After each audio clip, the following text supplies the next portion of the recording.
He's got an 80 intake gasket. The intake on, the brake booster's right in.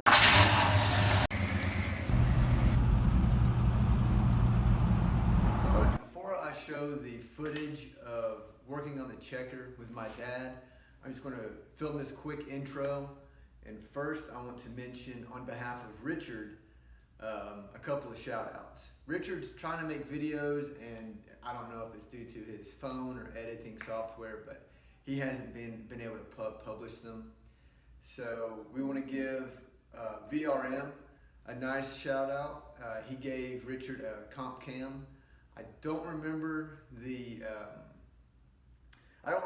numbers for it. It might be the XC 264 or 268. I really don't know, but it's a cam that is that you can use for an AOD, which Richard has in his 88 and speed density. So that is awesome. Thank you so much. David hooked Richard up with a K member and a rear end. But that's really nice.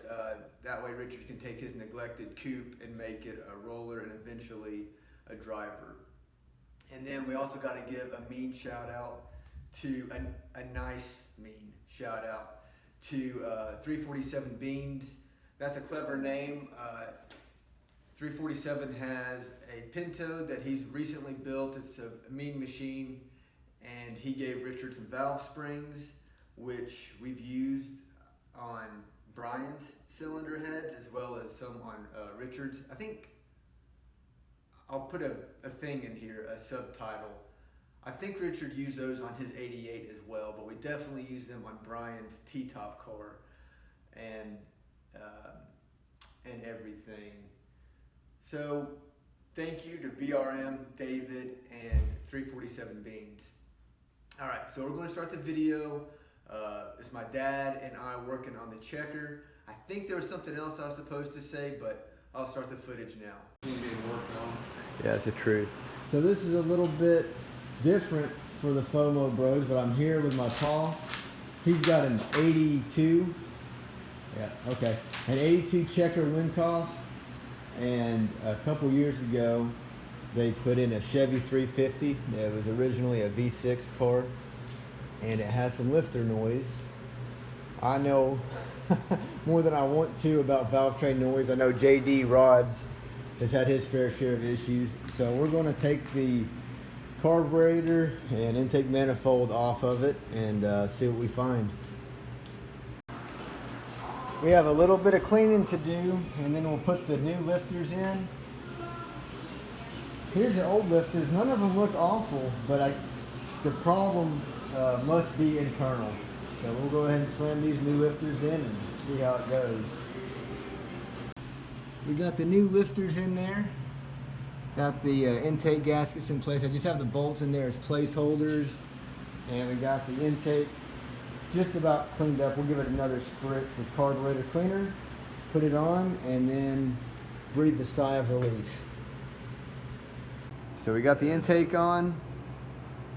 Oh wait, hang on, I'm getting a tele call. Okay. Alright, so we got the intake on and torqued, and Richard came over and saved the day. Now I know we're all Ford guys on this channel, so I didn't know about this, but they like to use these little 12.38 deals, okay? You can't get a torque wrench on that, or can you? Hang tight, I'm about to show you what he came up with. Play. We'll just edit around. Okay guys, so Richard came up with this. It's pretty slick. 3/8 drive, or 3/8 drive. 12.38 socket. Put it on this 12.38.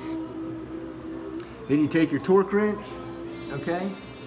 The brake booster's right in the way, but you can click it into here, and then that. Okay, so this is supposed to be 25 foot-pounds. We did the math. 18.5 foot-pounds will equal that with the extra leverage, but that's pretty trick. Just a quick interjection. After Dad and I had put the lifters in, we cranked it up and it was clacking really bad. And it's not a Fox Mustang. It's a little different. And I I wasn't much help. I was so confused. I didn't know which end was up. And so I finally said, you know what, I'm going to O'Reilly's and buying a stethoscope, and then we can check each rocker arm individually, because all of them it seemed like all of them were sounding off pretty bad. So I drive to O'Reilly's, get back, and Dad said the noise is gone. So what we think happened is maybe there was some air in the lifters, and just running the engine was just agitating the air or something like that. And then once we shut the engine off, it allowed the air bubbles to escape. Same thing happened with one of Richard's cars a couple years ago. So I wouldn't take that as gospel, but if you're ever in a tight spot and you just did some valve train work and it's sounding off real bad, I would shut it off and give it a few and then fire it up again. The other thing, you're going to hear some clacking. We actually fixed the lifters, but we had another issue. We had an exhaust leak, and the way Dad found it was pretty cool. I did not film that part, but we'll get back to the footage. All right, y'all, so we got everything put on. Dad and I adjusted the lifters. They sound pretty good. Dad, do you want to go ahead and turn it on? Sure. Let's do this. So we got the spark nut. You can hear them a little bit, but they should swell up.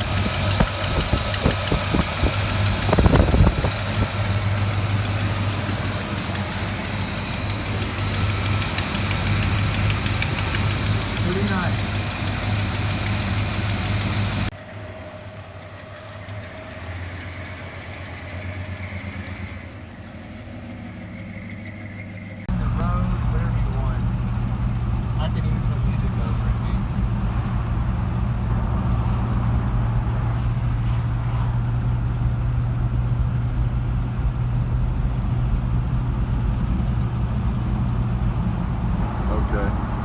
Gave you a panorama and a shot of you driving.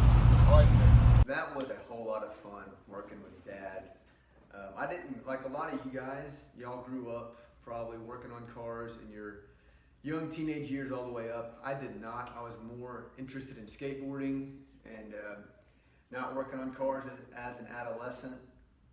So anytime I can work with my dad on a car, it's kind of cool. It's kind of like, I don't know.